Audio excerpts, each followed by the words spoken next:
आज मैं आपको श्रीमद् भगवद गीता के चौथे अध्याय का महात्म्य सुना रही हूँ। श्री भगवान कहते हैं, प्रिय, अब मैं चौथे अध्याय का महात्म्य बतलाता हूँ, सुनो। भागीरथी के तट पर वाराणसी अर्थात बनारस नाम की एक पुरी है। वहाँ विश्वनाथ जी के मंदिर में भरत नाम के एक योगनिष्ठ महात्मा रहते थे, जो प्रतिदिन आत्मचिंतन में तत्पर हो आदर पूर्वक गीता के चतुर्थ अध्याय का पाठ किया करते थे। उसके अभ्यास से उनका अंतःकरण निर्मल हो गया था। वे शीत, उष्ण आदि द्वंद्वों से कभी व्यथित नहीं होते थे। एक समय की बात है, वे तपोधन नगर की सीमा में स्थित देवताओं का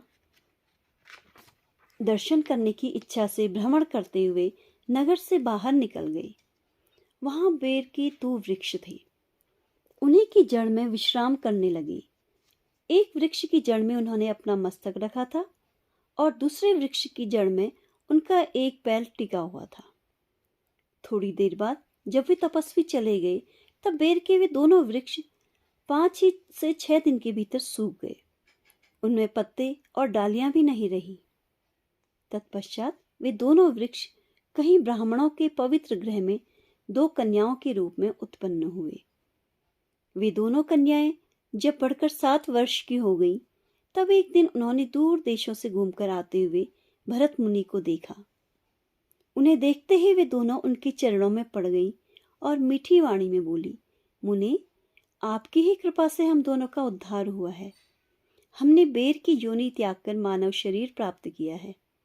उनके इस प्रकार कहने पर मुनि को बड़ा आश्चर्य हुआ। उन्होंने पूछा, पुत्रियों, मैंने कब और किस साधन से तुम्हें मुक्त किया था? साथ ही यह भी बताओ कि तुम्हारे बेर के वृक्ष होने में क्या कारण था, क्योंकि इस विषय में मुझे कुछ भी ज्ञात नहीं है।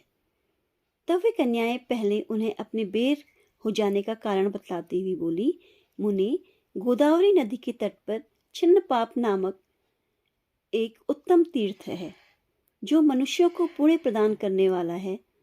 वह पावनता की चरम सीमा पर पहुंच चुका है। उस तीर्थ में सत्यपा नामक एक तपस्वी बड़ी कठोर तपस्या कर रहे थे। वे ग्रीष्म ऋतु में प्रज्वलित अग्नियों के बीच में बैठते थे। वर्षा काल में जल की धाराओं से उनके मस्तक के बाल सदा भीगे ही रहते थे और जाड़े के समय जल में निवास करने के कारण उनके शरीर में हमेशा रोंगटे खड़े रहते थे।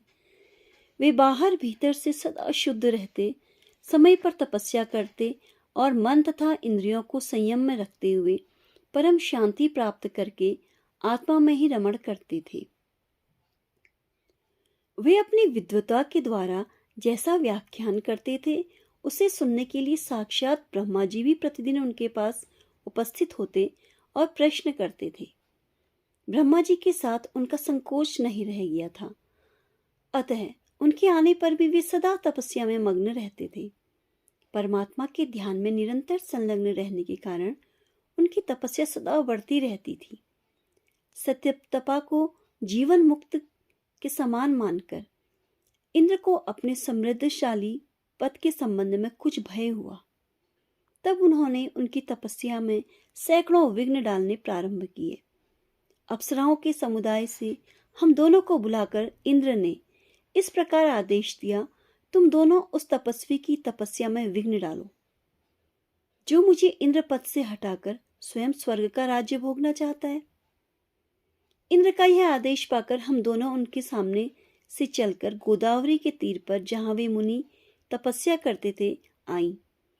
वहां मंद और गंभीर स्वर से बजते हुए मृदंग और मधुर वेणुनाद के साथ हम दोनों ने अन्य अप्सराओं सहित मधुर स्वर में गान आरंभ किया। इतना ही नहीं, उन योगी महात्मा को वश में करने के लिए हम लोग स्वर, लय, ताल के साथ नृत्य भी करने लगी। बीच बीच में जरा जरा सा अंचल खिसकने पर उन्हें हमारी छाती भी दिख जाती थी। हम दोनों की उन्मत्त गति काम भाव का उद्दीपन करने वाली थी, किंतु उसने उन निर्विकार चित्त वाले महात्मा के मन में क्रोध का संचार कर दिया। तब उन्होंने हाथ से जल छोड़कर हमें क्रोधपूर्वक श्राप दिया, अरे, तुम दोनों गंगा जी के तट पर बेर के वृक्ष हो जाओ। यह सुनकर हम लोगों ने बड़ी विनय के साथ कहा, महात्मन, हम दोनों पराधीन थी, अतः हमारे द्वारा जो दुष्कर्म बन गया उसे आप क्षमा करें। यों कहकर हमने मुनि को प्रसन्न कर लिया। तब उन पवित्र चित्त वाले मुनि ने हमारे शापों का उद्धार की अवधि निश्चित करते हुए कहा, भरत मुनि के आने तक ही तुम पर यह शाप लागू होगा। उसके बाद तुम लोगों का मर्त्यलोक में जन्म होगा और पूर्व जन्म की स्मृति बनी रहेगी। मुनि, जिस समय हम दोनों बेर वृक्ष के रूप में खड़ी थी, उस समय आपने हमारे समीप आकर गीता के 4थे अध्याय का जप करते हुए हमारा उद्धार किया था। अतः हम आपको प्रणाम करती हैं। आपने केवल शाप से ही नहीं, इस भयानक संसार से भी गीता के 4th अध्याय के पाठ द्वारा हमें मुक्त कर दिया। श्री भगवान कहते हैं, उन दोनों के इस प्रकार कहने पर मुनि बहुत प्रसन्न हुए और उनसे पूजित हो विदा लेकर जैसे आए थे वैसे ही चले गए, तथा वे कन्याएं भी बड़े आदर के साथ प्रतिदिन गीता के 4th अध्याय का पाठ करने लगी, जिससे उनका उद्धार हो गया।